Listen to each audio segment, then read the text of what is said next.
Well, after weeks of speculation and quite a few leaks, the Samsung S8 and S8 Plus are now official.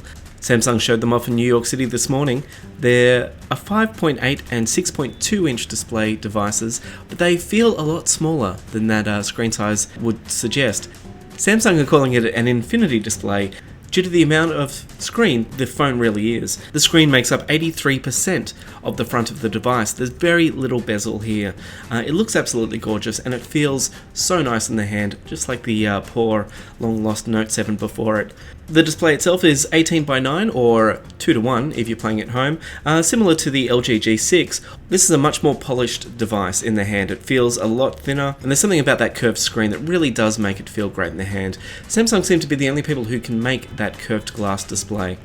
The camera is largely unchanged from last year's S7, but that's not too bad. The S7 was definitely the best Android camera on the market, but that lack of optical image stabilization means that it's still not going to be as good in shooting video as the iPhone is. The two really interesting marquee features, first is Bixby, the intelligent user interface or voice assistant that is built into the S8.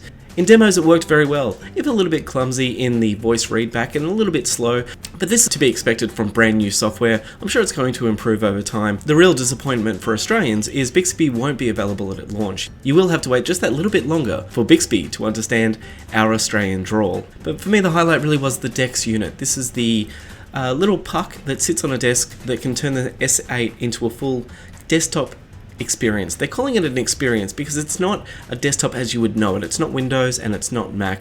It is Android blown up for a monitor, and look, the results are very impressive. Samsung worked with Microsoft to make sure their Office apps looked fantastic in desktop mode. I was incredibly impressed by how many apps could be running at the same time, and it really just goes to show you how powerful our phones have become.